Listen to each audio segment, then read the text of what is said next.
You're now listening to the Shift Training Show, where we're focused on positively impacting the quality of human interaction.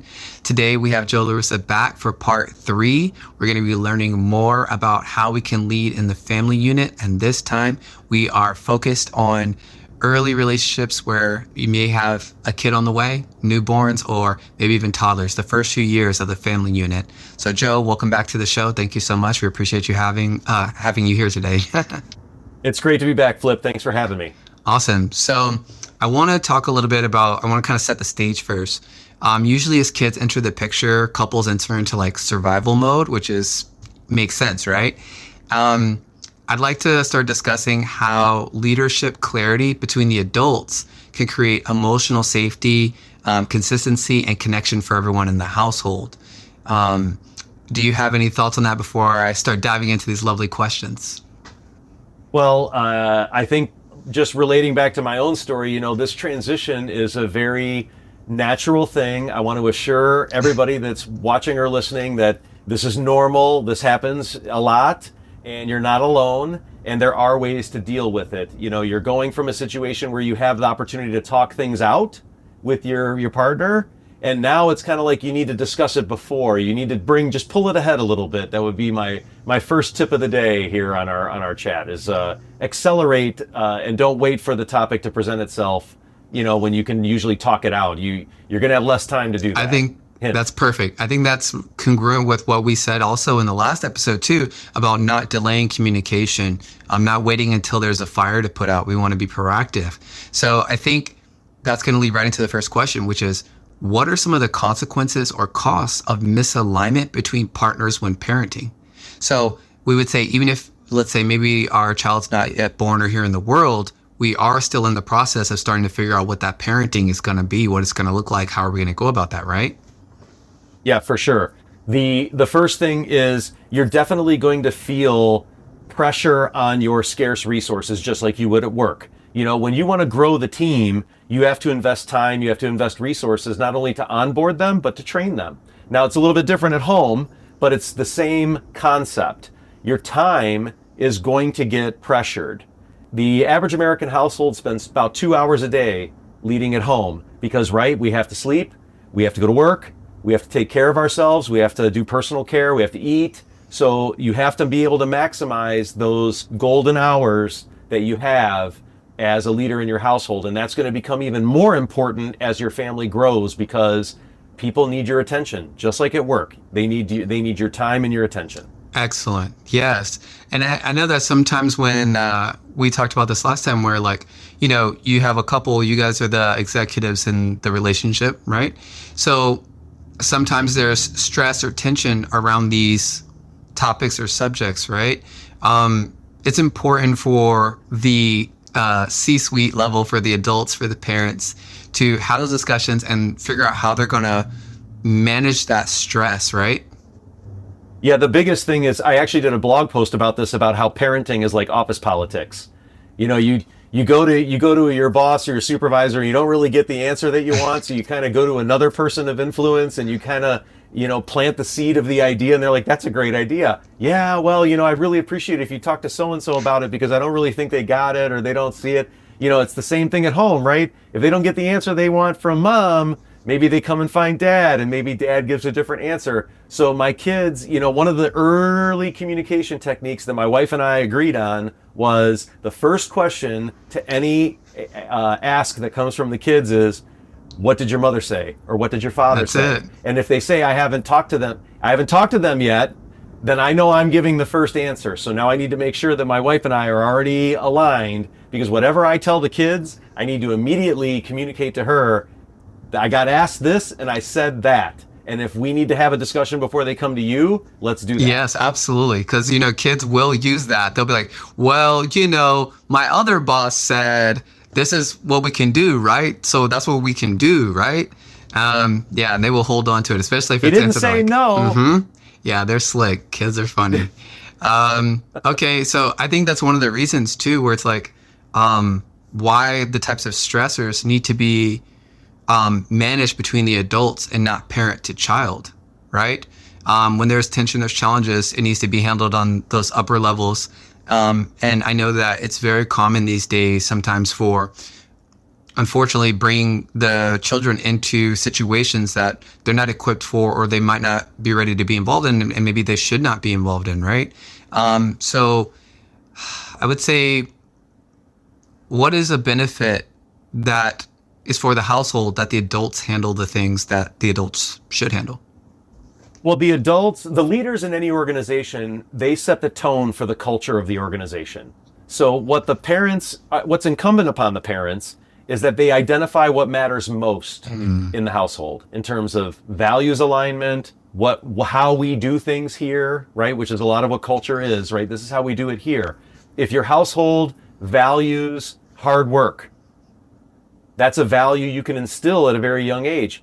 Hey, you took that out, you need to put it away. Can you come here and help me take out the trash, or age appropriate chores, these kinds of things, because you're cultivating a culture in your household that we value hard work and that everybody contributes. So there's opportunities for the adults, the leaders, to set the tone and set the culture of the organization, but that's why they need to spend the time to figure out what does matter the most and what are our common values that we want to make sure we're aligned on. And if there's some disconnects, that's okay. No team and no family gets it perfect. And there's just a chance for more communication in that situation. But what's incumbent upon the parents is that you identify, what your aligned values are, so that when you cultivate that culture with your children, you can do that in an age appropriate way. Love that. Absolutely. Could not agree more. I think that's important, especially about establishing the culture. You're setting up the environment. And I would say, in an environment where you want children to be safe, I would say it's important to be mindful of how we're modeling emotional regulation and responsibility, right? What are your thoughts on that? How important is that to be able to model or demonstrate that? Because kids are always watching. Well, it's twofold. I mean, and as your children get older, you have to be able to modify your approach situationally. So when my daughter was younger, she was having trouble with her homework, and we decided that we were going to help her because her grades were not so great and we needed to get her homework up to snuff. So we put a system in place to check her homework. Well, the problem is that there was a little bit of this going on with the finger pointing in both directions. Well, I thought you were going to check it. Well, no, I thought you were going to check it. And so the communication broke down. Well, that frustrated my daughter. Now, she's at like 9 years old at the time, right? So her frustration, she doesn't have that same emotional regulation like the adults have. So she's just having what we would call an outburst, but it results from frustration because her leadership said they were going to do something and didn't do it. Mm-hmm. So at 9 years old, you just have to absorb that kind of emotional regulation or lack thereof, because young children haven't developed those skills. Now that she's older, she is able to kind of take feedback a little bit more directly, but she's also able to express herself a little bit more in a healthy way because we're able to show her, yes, you're right, this is a problem. Like, she was geared up for a fight, right? You said you were going to do something and you didn't do it. And she wasn't expecting, yeah, you're right, we dropped the ball here. We're going to get on the same page, we're going to fix that. Because in the moment I could have just used my parental authority and said, well, it's your fault because if you were doing your homework right, I wouldn't have to check it in the first place. Right? It could have been that, right? And we've had those leaders who give us that kind of an answer, and that's not helping us get better. That's not helping our skills grow. It's not growing our respect for our leaders, for sure. So I don't think she was expecting us to emotionally regulate her by simply saying, yeah, you know what? You're right. We owned it. We took care of it. We changed the system. We actually got the result we wanted. And once she got her homework improved, we were checking it less. So there wasn't confusion anymore because we didn't need to check it. She was pulling, B's and A's. Awesome. That is a great example. Thank you for sharing that. That is a great example of how to kind of introduce them to things like that. And sometimes you do have to be the one to still lead what that emotional regulation in that situation is going to look like. And I think also highlighting that accountability is extremely important, especially for leaders, because I have found even myself in certain situations where if I expect a leader to take on a certain level of responsibility and be willing to take accountability. And if I find that they cannot, parent or otherwise, like, it's very hard for me to trust them, feel safe, or respect them. It's hard for me to not become resentful. And I would say I want to introduce that to parents where it's like, if you've never worked with kids before or anything like that, I promise you, they will start to resent you if you show them that you are not willing to be accountable, because they look at you as you are the grown up, you're the big person. If you can't do it, then what the heck, you know? And they're really counting on you. So I would say as an adult, yes, you have the stress, you have the pressure as a parent, but the cost of not figuring out what you need to figure out or having those conversations, one of the costs might be that your children will resent you. And I can't imagine how painful that feels. I feel bad when some of my students get mad at me. So I can't imagine as a parent how painful that might be. But that's what gives you the motivation to do the relationship repair, right? Sometimes we're going to fail. It's going to happen, right? You're not going to get it right 100% of the time. Just like at work, there are days where I come in and I'm short with people, or things aren't happening the way that I want, and I just, the frustration comes out. We need to take care of ourselves too and be able to watch what we're doing. We need to be able to step outside ourselves and see how we're handling it, because that's how other people see us. And for those of us that have trouble with that, we need other people to call us out and say, hey, this is going someplace that's not like you, like what's going on. So it's the same at home. It's the same at home. And rather than having that resentment turn into something that is permanent, you have the opportunity to correct it and just, like you said, take the accountability. And for people that are looking for that opportunity, there are tools out there. There are people that can help you. There are communities that can help you. And, we are not meant to do life alone. And that's why we need our people around us to help us. Absolutely. They say it takes a village, I absolutely agree. 100%. And I want to clarify something about my language choice. So when I say resentment, I view resentment as, let's say, maybe something that has been festering or sitting. So in this case, disappointment. We might disappoint each other or let people down.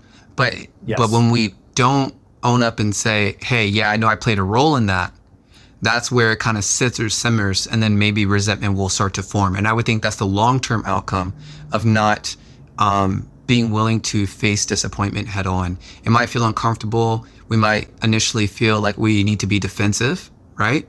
But I would say, again, when you're a leader, you kind of got to be willing to face those things and deal with those things, especially as a parent. I would say it's tough. With that, I'd like to ask the next question, which is like, what are some leadership principles that could help reduce a little bit of the friction or chaos around communication and maybe reduce the space for resentment at home? We want to be able to face those things. So what are a couple of principles that might help us to be able to take things head on, maybe, and face them and do well with the conversations around them? Yeah, I'll go back to what we said earlier about values alignment. I mean, there needs to be an intentional conversation between the leaders of the household to make sure that there's alignment. And sometimes you have to take a structured approach. I mean, there are unmet needs or things that people might not immediately verbalize that are important to them, but when they have an experience in the home and they feel the disconnect, then it manifests and it's kind of, it comes out in an emotional way, and it has to be kind of repaired a little bit. So one of the resources I like to use with people is, I have a family values worksheet. It's on my website, homegrownleadership.net, on the tools and resources page. It's one of the first things you can download. If you get that tool, it's got a grid with a bunch of single words that represent values. And if you don't see the words on the page that matter to you, there's blanks, you can write them in. But I always tell people, circle 5, 6, 7 of those, and then compare them with the other leader in your house or other leaders in your house. Like if your kids are older, you could do this, everybody could do this, and you'll immediately see where there's potential for an alignment conversation. If you all didn't pick the same, at least, 60, 75% of those words, there's a space for a conversation right there. And that immediately diffuses the potential for resentment and the opportunities for disappointment, because now it's not about you or me or him or her. It's like, oh, we're just on different pages about these things and we just need to align. Because I might say, yeah, you know what? We really should be on the same page about, the majority of these things, and then we can have things that matter personally to us, but the majority of them, there needs to be alignment, and that dramatically reduces the opportunity for disappointment and resentment. Beautiful. Beautiful. We will make sure that link is available for everyone to check out that resource. That's going to be a blessing for sure. So how can we create like some simple structures that support connection in the home? Like if we think about what's something we can deploy and this might help us, what's one of those things?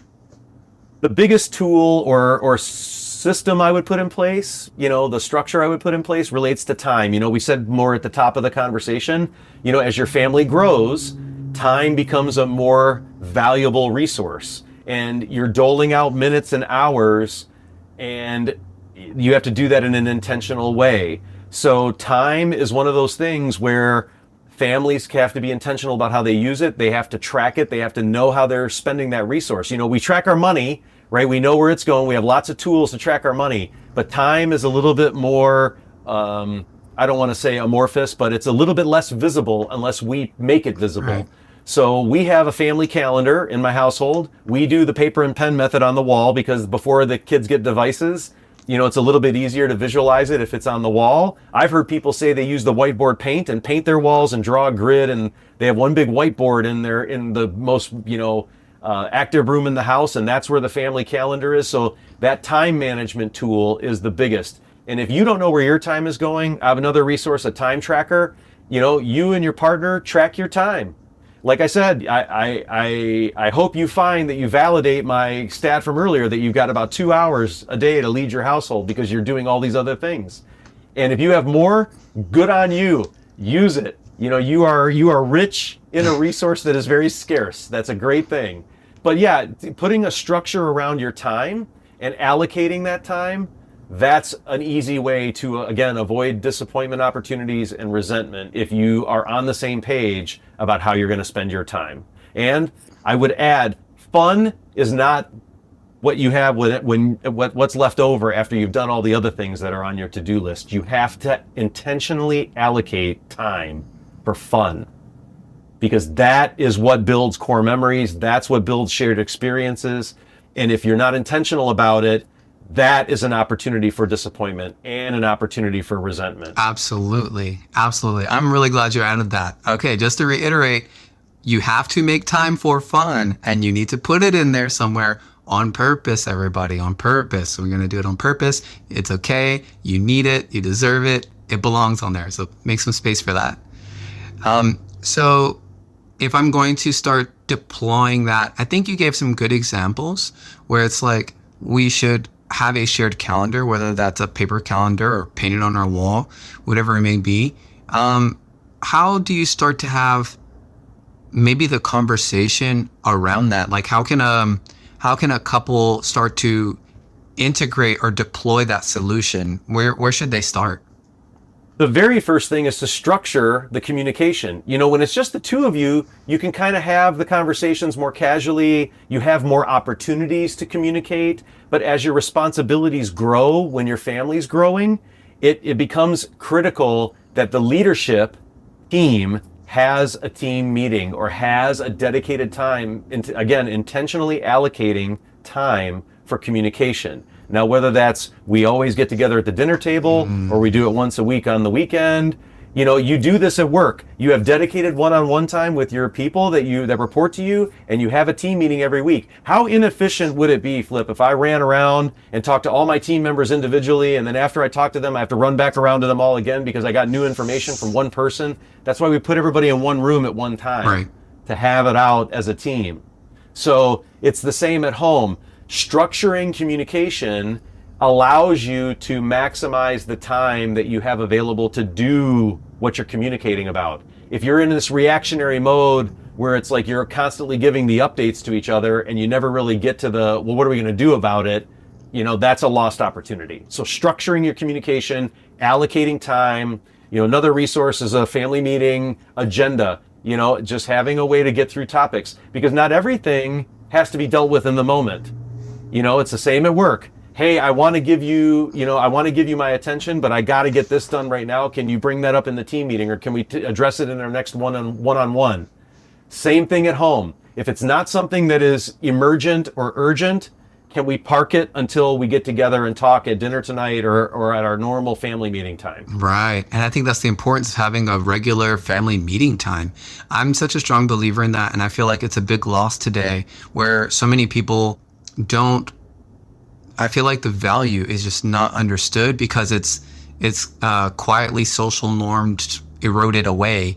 But the ability to have that consistency, to know that this is the ritual, this is part of how we maintain our culture, this is part of how we maintain our connection, this is how we make sure our communication is good. Like, it's as simple as saying, on these days, this is when we get together, and that's just what we do. I feel like it's so important. So I'm really glad that you brought that up. I feel like that's essential. Yep, it's a leadership imperative. And again, the leadership sets the tone for the culture. And it doesn't mean that it's an obligation. If nobody has anything to discuss, you can just enjoy your dinner, or you can just enjoy your weekend. You can cancel a meeting that doesn't have a purpose. Right. It's totally fine. And it's not written in stone. It's written on a piece of paper. We can cancel it, change it, move it. We have options. Or repurpose the meeting to be like, all right, we're going to do something fun. We're going to eat a little bit differently today, or do something else that we wouldn't normally do. Let's make an experience of this abnormality, right? Exactly. Let's take advantage of an opportunity to get some time back and spend it together and do something else. Absolutely. Awesome. So I think one of my closing questions is going to be, I have some friends that I know have newborns or they have babies on the way, and they will be needing this kind of information. They will need this kind of help. They will need to understand these things, I think, to be successful. And fortunately, a lot of them, I think they are pretty good communicators, and I think they make great teams. I would say for people who are entering into this, or maybe they have a toddler, early in the game, their kids are not 9 or 10 yet, but I would say for those who are early in the game, would you recommend starting their communication practices and leadership practices sooner versus later? Or should they wait till they feel like they're out of the chaos, and maybe the kid's like 6 or 7 and, I feel like, what do you think, Joe? You're the expert. I'm asking you. Well, I wouldn't say I'm the expert. I might have a lot of experience, but I'm no expert. The way I would characterize it is, your life is never going to be less complicated than it is today. So if you're going to do something, do it now. If you wait, it's not going to be easier. So you can have one of two conversations with yourself. We could have had that done by now, or boy, I'm glad we got that done. And you get to choose which of those two conversations you get to have with your future self. So today's the day. There's a way to do in an age appropriate way. There's a way to involve your children. The leadership imperative is deciding what that's going to be and how you're going to do it. And the good thing is, if a system's not working or something ceases to function, you can change it. You can do something different. You can stop doing it. There were I would say 3 or 4 iterations of family meeting before we finally hit the one that worked. It wasn't just as simple as, this is what we're going to do. It took a couple of tries to keep the team engaged. And now that the kids are older, it's evolved again, because what worked when they were 6, 7, 8, 9 isn't working now that they're almost 15 and 19. Right? So it's a different dynamic. They have stronger opinions. They have their own thoughts about how our time, money, resources are spent, but they're respectful about it because they realize that they're not, their contribution to those resource pools is maybe not as high as ours. Right.